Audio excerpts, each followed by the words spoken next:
Hey guys, welcome to Star 7. I'm reviewing this, which is the Marvel Legends series Kang figure from the Joe Fix-It wave. You might notice he's missing the bath piece because I was just so excited to get it that I ripped it all out. I've already built him. But yeah, we got a nice quick review of him in packaging. We got some artwork for Kang over here. On the side, we have a bio, and we have the other characters in the wave. So let's open this up.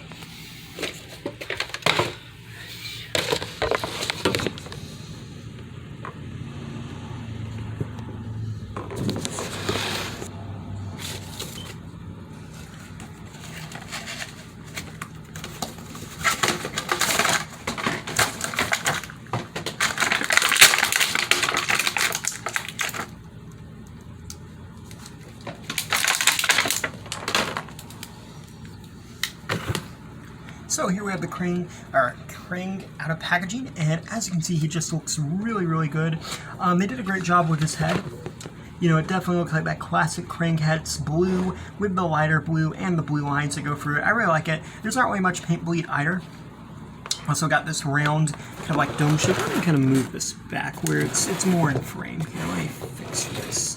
But yeah, it's more of like the dome-shaped head. It looks pretty cool. It's got some squares on the side of it, and it looks really cool. I love the material they used here for his like little cloak thing. It just looks really nice, but it's got some like little texturing to it, so it actually looks like a real cloak as opposed to just green paint. It's also got the lighter green painted onto it here, kind of like the belt, and the purple belt as well, which has some nice ridges on it. Like this side, as you can see, is very thin, while these sides are more blocky, and I like that.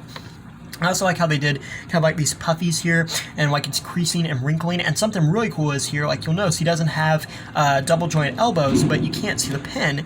And he does have double jointed knees, but these are the new pinless knees. Now I haven't had any of the figures with the pinless knees yet.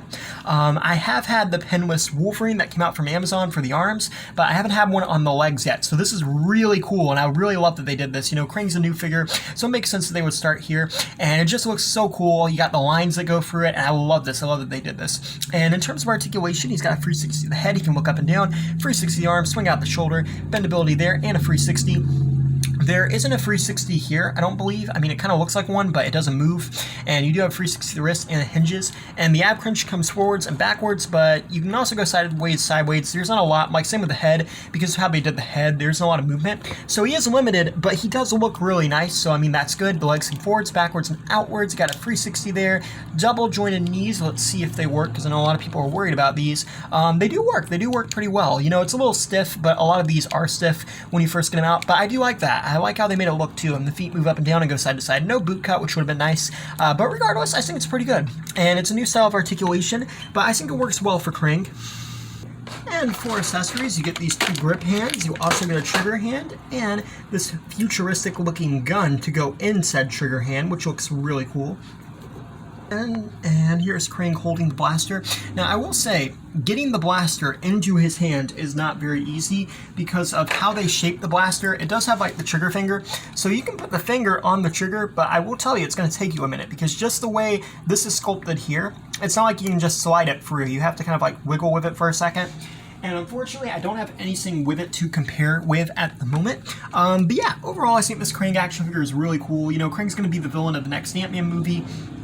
And regardless, Kang is obviously one of the biggest Avengers and Fantastic Four villains out there. He's just really cool. He's really unique. At least I believe he's fought with the Fantastic Four. Okay, I'm not 100% sure if he's a Fantastic Four villain, but I believe he is. I know he's definitely been a huge Avengers villain. I think he was actually, first appearance was in an Avengers comic, but I'm not 100% sure about that. But either way, Kang is one of those huge villains out there who definitely has the potential to be the next Thanos in the movies, and I'm just really excited to see what they do with this guy. Thank you for watching. Please rate, like, and subscribe.